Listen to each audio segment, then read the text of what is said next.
Alright, so if you haven't seen already, Jon Jones defeated 42-year-old, 4.5 years out, Stipe Miocic, and retired him.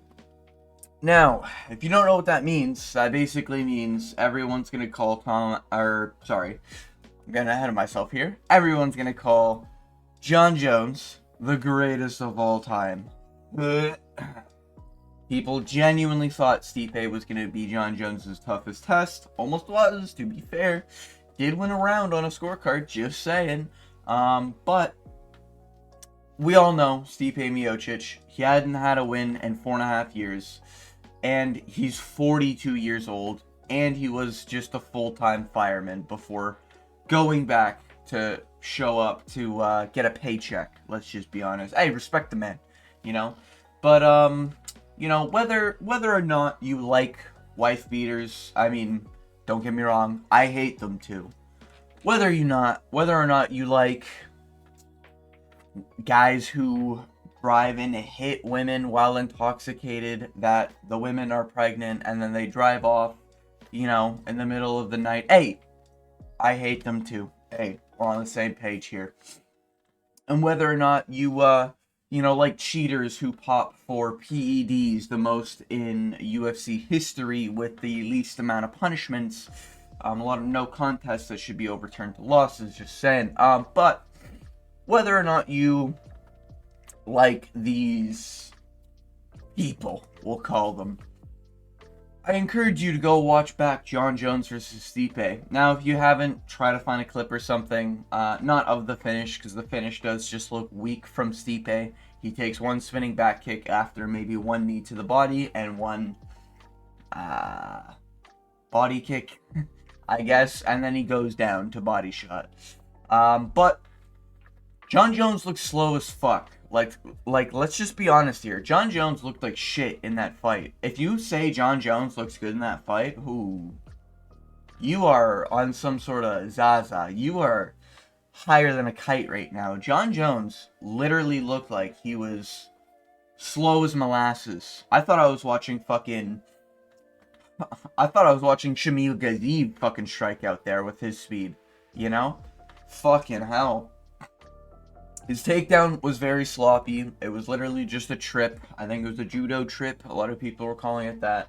Regardless of the fact, it was sloppy, it was slow, it was telegraphed, it was met with no resistance, and that's kind of the whole fight. Stipe didn't really have any resistance. And on top of all this, not only did Jon Jones look slow, not only did he not look dynamic, not only did he have a sloppy takedown in round one and then was never able to get one. He's also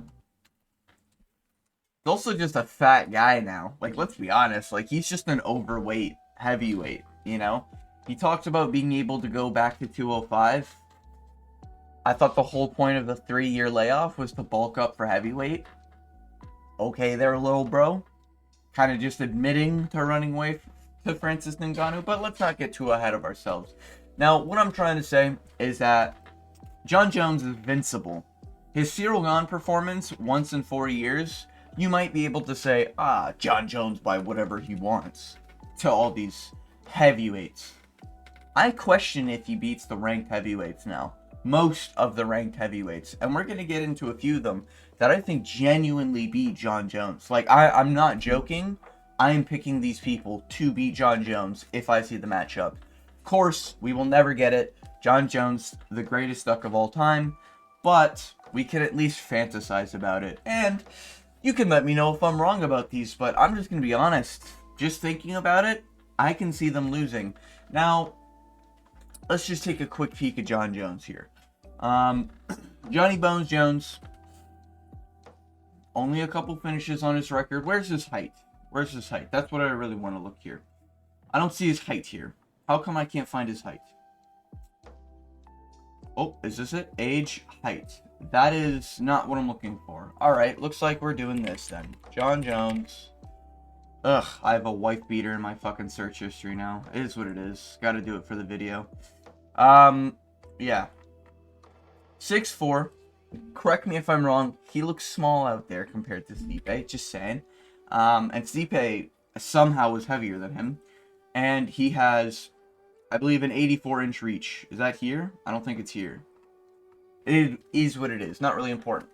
But let's get into the first heavyweight that I think genuinely beats Jon Jones here. Alexander Volkov. Listen, some of you might be saying, oh, but he lost to Tom Aspinall. Yeah, he did. Oh, but he lost to Cyril Gane. Oh, what was that? 4 years ago? Oh, that's crazy. Almost 4 years ago? That's kind of crazy, huh? Curtis Blaydes got knocked out to Derek Lewis, and that was literally like, what, 7 years ago? Listen, he might have lost to some people before, but in recent history, he's got good wins. Beating Marcin Tybura just, fraud checked Jonathan Deniz. Marcin Tybura, if he gets a takedown on Jones, can Jones get up? That's the question. But the Tom Aspinall lost. It is what it is. Tom Aspinall's fantastic. This is the only thing that starched his recent winning streak, or his recent run. And then he picked up a win on Jairzinho Rozenstruik. This was really impressive because of the KO he got on Jairzinho. And Jairzinho's a kickboxer. I question to see if Jon Jones can out-kickbox Jairzinho, just saying. Then he beats Romanov, where everyone's talking about Roman. This is when Romanov was like the next thing. This was where Romanov is the heavyweight Jon Jones. He can grapple, he can strike. He's not that anymore, don't get me wrong, but that was the narrative going into Volkov's fight. I think Volkov, it was either a pick'em or Volkov was an underdog, okay? People forget, man. Fucking idiots. And Alexander Volkov knocked out Alexander Romanov. Then he moves on to Tai Tuivasa. Now this is Tai Tuivasa off a loss here. I believe this was actually when, correct me if I'm wrong, Tai Tuivasa lost to Cyril Gane. And then he fought Volkov. No, it was Cyril Gane. Then it was Pavlovich. Then it was Volkov. Right. And people forget, man. With Cyril Gane literally got a title shot off Tai Tuivasa. I want you to think about this. If Tai Tuivasa didn't get hit in the back of the head and didn't go down in round 3, he wins the decision against Cyril Gane, and it would have been Jon Jones versus Tai Tuivasa for the belt. I'm just saying, okay? That's what we're looking at with Cyril Gane. He got out-wrestled by Francis Ngannou on one leg for 5 rounds. I'm just saying, man. Cyril Gane sucks ass. Okay? His recent win is Sergei fucking Spivak. Sergei Spivak doesn't do research on fights. If Sergei Spivak looked at one Cyril Gane fight, he wins that fight by fucking taking his ass down. Just saying, man. Jesus. Anyways. So, Alexander Volkov beats Tai Tuivasa. Tai Tuivasa definitely hits harder than fucking Jon Jones. I'll tell you that much. Jesus. Tai Tuivasa would probably knock out Stipe. Just saying. That Stipe probably knocks him out. Just saying. Chins him. Not a TKO situation in almost going into the 4th round. Just saying. But, yeah. Absolutely smokes Tai Tuivasa. Not only did he submit Tai Tuivasa in round 2, he smoked Tai Tuivasa in round 1. You know, this Volkov I'm picking against Gane. He's fighting Cyril Gane in 3 weeks as of recording this video, a little under. We're gonna see what happens, you know. Hopefully he wins. If he does win, ooh, I'm gonna be licking my lips thinking about how well he does against Jones. Just say it. But yeah, beats Tai Tuivasa by submission. Showcasing and he looked good on the ground. Like, I know this is heavyweight, take that away from it. Alexander Volkov looked dangerous on the ground. He looked like he knew what he was doing on the ground, man. This guy's good. And then he beats Sergei Pavlovich via decision, showcasing Sergei Pavlovich might be not as dangerous as everyone thought. However, something that does need to be mentioned, Sergei Pavlovich does have a good chin, which we'll get into that. You know, this I think showcased it, considering that Volkov was able to knock out Romanov, you know, but more importantly, Jairzinho Rozenstruik recently. Volkov isn't that old at 36. He's 6'7". This guy's a fucking giant. You thought Alex was big? No one brings up the fact that Volkov is literally... Bro, he would mog Jon Jones. He is much bigger than Jon Jones. Both muscle-wise and size-wise. Just saying. And if we're talking about an eye poke battle, Jon Jones has to reach him, okay? But he does beat Sergei Pavlovich, and this was really good because Sergei Pavlovich landed clean a few times on Volkov. And that's very impressive. Sergei Pavlovich has knocked out a lot of people in round one, we'll get into. But Sergei Pavlovich, this was a great performance from for both to see heavyweight. Because this means not only can Volkov really take people to decisions still, but he is able to survive heavy striking from Sergei Pavlovich, you know? So, all I'm saying, man, and he got submitted by Tom Aspinall, is what it is. But all I'm saying is that I would probably pick Volkov right now, especially if he beats Ciryl Gane, to beat Jon Jones. Like, this guy's a beast. This guy's a killer right now. He's getting finishes on guys that are crazy, and his wins are quality wins. His losses are aging pretty well, to be honest with you. Lost to Ciryl Gane way back when. Ciryl Gane went on to become the fighter against Jon Jones for heavyweights. You know, best fighter in heavyweights. Sure, Dana White, sure. Just saying. But moving on, we have another one here. And Curtis Razor Blaydes. Now, I know what you're saying. Well, he just got knocked out by Tom Aspinall. Well, he got knocked out by Sergei Pavlovich. He could never knock out my guy Jones. Listen, he's going to be as big as Jones with that 64 height. You know? And look at Jon Jones, 64 centimeters, even though arguably Jon Jones is 6'3". Just saying. But Curtis Blaydes is going to be as big or bigger than Jon Jones. And his last losses, listen, Sergei Pavlovich, Derek fucking Lewis, which has the most knockouts ever in UFC all time, and Tom Aspinall. Okay? And Francis Ngannou. Realistically, Curtis Blaydes literally has only lost to the most powerful of strikers. What is Jon Jones? He's not a powerful striker. Are you going to say Jon Jones has even close to Derek Lewis power? No. Not even in this lifetime. Sergei Pavlovich still probably hits harder than Jon Jones. That, I think, is not even up for debate. Francis Ngannou hits way harder than Jon Jones. He finished a prime Stipe in round 2. Jon Jones had to do it in almost 3 full rounds. Ugh. Not a good look. Not a good look from Jones, you know? Really. Like, Jesus, man. Curtis Blaydes has lost to only the most powerful punchers in UFC history, okay? Jon Jones is not that. And then when we're looking at wins here, we can ignore the Tom Aspinall. That was an injury.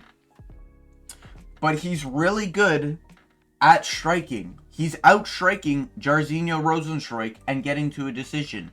He might not be as powerful as a Volkov, or as a Tom Aspinall, or as a Sergei Pavlovich, but he's still good on the feet. He's good enough to beat bums, and he's good enough to win decisions against guys, you know? Kickboxers, who have like hundreds of kickboxing fights. Just saying, man. This guy's fucking good. And then, oh, well, Jon Jones just double legs him. Oh, my widow Jon Jones just double legs him. Brother, Jolton Almeida shot in a very good takedown. A lot of people don't like Jolton Almeida. He is still a pretty good grappler when it comes to dominance, I guess we'll say. Curtis Blaydes stuffed the takedown, and then in round 2, he did it again, and guess what happened? Knocked fucking Jolton Almeida right out with elbows. And 12-6 elbows. Jon Jones tries to shoot a double leg on fucking Curtis Blaydes. Boom! Boom! Boom! Just saying. Jon Jones gets knocked out. Just saying, man. Moving on, though. Sergei Pavlovich. Now, I know he did just have one of the worst performances you can ever see. And he is in negative aura right now. He will get it back. He is the smaller of everyone. He would probably be slightly smaller than Jones. People forget, man. He was the backup in Cyril Gane versus Jon Jones. I'd still pick Sergei against Cyril Gane. I'm going to make that clear. And yes, while he is on a 2-loss streak, he lost to Tom fucking Aspinall after one combo because Tom Aspinall is him. And then he lost to Volkov via decision. Volkov might go on to literally be the next guy at heavyweight. I don't know if he beats current Tom Aspinall. I wouldn't pick him in that, but I'd pick Volkov in a lot of matchups right now. Like, I think there's Tom Aspinall, there's Volkov, and then there's everyone else. That's where I'm looking right now at heavyweight. But Sergei Pavlovich, people forget, man, this guy went on an absolute fucking killing spree. He killed Derek Lewis in the first round. First minute, okay? He killed Tai Tuivasa in the first minute. And this isn't like, oh, it was a fluke kill. This was literally, he landed some of the most accurate, some of the fastest hands we've seen. Kills Tai Tuivasa, career done, you know? Curtis Blaydes, he even stuffs the takedown, then knocks out Blaydes. Like, Sergei Pavlovich is still fucking good. This was just last year. Sergei Pavlovich is still dangerous. You know, I'd like to see a little bit more activity from him. But I get it. He is coming off a tough loss. And his only losses are literally Tom Aspinall, Volkov, and Alistair Overeem. I'm just saying, like, guys, Sergei Pavlovich is still good. Like, he hasn't lost his shit, guys. He's not losing to a fucking Shamil Gaziv, you know? A Shamil that Magomedov, you know? He's not losing to those guys, you know? This Russian is still dangerous, okay? I'd pick him against Jon Jones. I'm being serious. If Sergei can get in close, even a fraction of what Stipe was able to do and not have his eyes removed from his skull, he's knocking out Jones. Stipe looked like he was tagging Jones. What the fuck do you think Sergei's gonna do? Just saying. Moving on to probably the one everyone is thinking of. Tom Aspinall. Tom Aspinall, of course, knocks out Jones in the first. It would probably happen in the first minute. This is no cap. This is, like, people will be like, hey, well, he's lost his record. He was DQ'd once for a 12-6 elbow. Hey, who did that before? Guys, remind me who got DQ'd for a 12-6 elbow before. Oh, and that was in the UFC, wasn't it? This was in some sort of regional fight organization, I guess we'll say. And then he once got heel hooked way back in the day. But when we're looking at losses here, this is literally 10 years ago. This is about to be 10 years ago, okay? And his other one was a DQ. And then outside of that, he got injured. His knee completely blew out. It is what it is. Realistically, he has one loss on his record, and that was almost 10 years ago. We're looking at heavyweights. Listen, guys, we're looking at heavyweights. Finishing ability, Volkanovski. That's what we're looking at here, okay? This guy's an MMA fighter.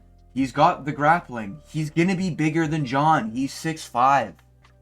Jon Jones is arguably 6'3", you know? Reach, I don't think he has the advantage. Doesn't need it. Oh my god, if Stipe Miocic can get close to Jon Jones in 3 rounds, Tom Aspinall needs one combo. He proved that in the Sergei Pavlovich fight. He needs one combo to kill Jones, and Jones is a corpse on the floor. Let's not forget, Tom Aspinall also dips his hand in gasoline to make his hands harder. Hey, maybe there's a method to the madness? But bro has finished everyone either a little over a minute or a little under a minute. Just saying. Arlovsky made it to round 2. That's only because Tom Aspinall wanted a submission. That's how good this guy is, you know? His latest fight, Volkov, or one of his later fights, Volkov, submission, you know?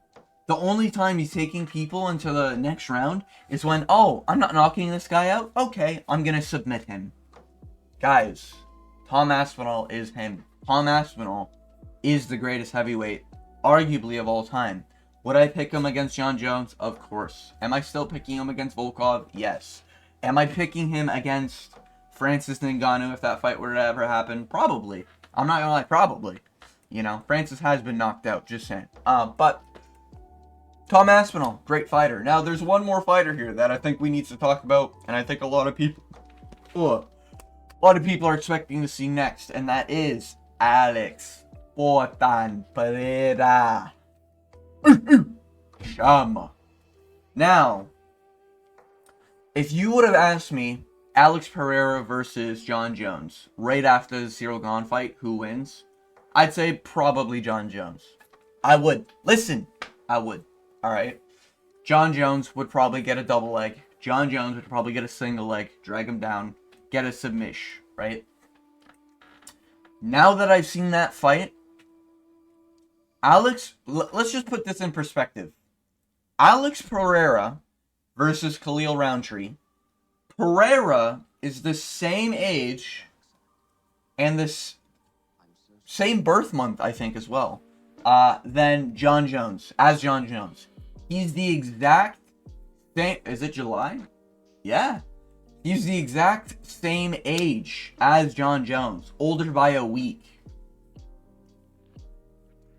Who is a better stand-up, Jon Jones or Pereira? And if you say Jon Jones, you are straight up just racist. You are. You are just racist. I encourage you to go to therapy. I encourage you to get your brain checked. You know, stop going to those BLM rallies and start doing something productive with your life. Just saying. Alex Pereira would smoke Jon Jones on the feet. That's not a question. If Jon Jones does that fucking whatever trip, he'd have to get that close, to be fair. If he does that fucking whatever trip on Stipe, and then he uses it on Alex Pereira, Alex Pereira is going to resist it, and he's going to stand your base. He's going to stand his base. He's going to stand up, and he's going to, boom, dead. Jon Jones on the canvas. Bro, no joke. He knocked out Yuri Prohaska. Watch Yuri Rakic. That was this year, okay? Yuri Rakic did a perfect fight against Yuri. Could not crack Yuri's chin. Maybe he did once, but Yuri didn't go down. Yuri went down twice in the rematch and once in the full fight, you know? Or in the first fight.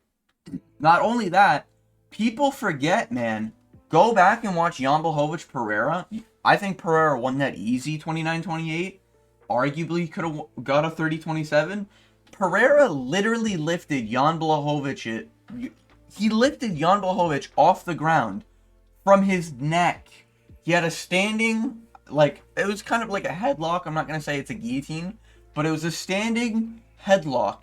And he was lifting Blachowicz off the ground with it. And he looked confused.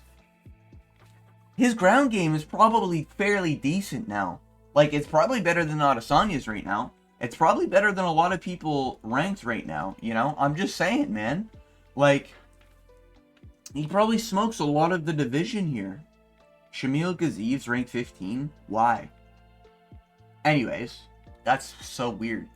But yeah, Alex Pereira knocks out Jones. Jones has to get close enough for a takedown. You think Pereira's going to let that happen? And look at how fast he looked against Khalil Roundtree. He was moving out of Khalil Roundtree's strikes, and I know this is Khalil Roundtree, and I do think Khalil Roundtree is one of the most overrated fighters of all time, but Khalil Roundtree was exerting 100% effort, effectively having maxed out speed stats, and he was using all of his effort to try to land, and Alex Pereira was reacting to it by moving out of the way. The guy's fast, man. Pereira at 37 is still fast. And he was injured that fight. He's been injured in all of his fights. If he shows up to Jon Jones' fight completely healthy, I think Jon gets slept in one. I think Jon knows that, and that's why he's saying he's undecided on who's coming next. Oh, we'll make you guys happy. Really? If he wants the Pereira fight, take it. See what happens. All I'm saying is that I'm picking Pereira by knockout. After seeing what just happened, Pereira's got a crazy reach. Pereira's the same size of Jones. I'm sorry, guys. Jon Jones is shit. He is shit. You know, there is a lot of heavyweights that I think do well against him. And I would pick... There's a lot of light heavyweights that do well against him.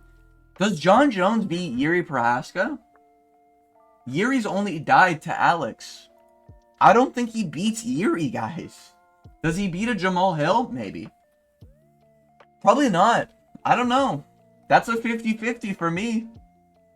Maybe he really did start running away from Jan Blachowicz. Like, guys, Jon Jones sucks.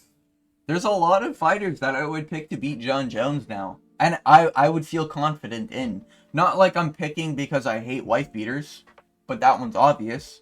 But I'm picking, like, I think Jon Jones probably does beat a Mick Parkin. He probably does beat a Waldo Cortez. Probably does beat Marco Rodrigo de Lima. Probably does beat Derek Lewis, a Taito Ibasa, Jairzinho Rosenstruik. Probably a Marcin Tybura, but it'd be close. Probably a Spivak. I think Jolton Almeida could have some success. But top 6 and above, excluding Cyril Gane, I'm picking those heavyweights against Jon Jones. Jon Jones just sucks now. He's slow, he's old, he's fat, he's inexperienced. Recently, you know? We saw what happens when you take 4 years off. Jon Jones has 2 fights in 4 years. He's slowing down. I think he does get slept. If I was Jon Jones, I'd genuinely retire the greatest duck of all time. But let's see him fight, you know? If you want Aspinall, ooh, I can't wait to see your corpse in round 1. If you want Alex Pereira, ooh, I can't wait to see Jon Jones fans cry their eyes out when they see him face first on the canvas. Just saying. And they'd probably stop that fight pretty soon, because I imagine the ref might have money on fucking Alex Pereira. Just saying. But with all that being said, I just wanted to make a nice little fun video on who I think beats Jones. If you made it to the end of the video, I want to thank you for watching. I do daily uploads. I stream almost every day. And with all that being said, I want to thank you for watching. And as always, I hope you have a good day.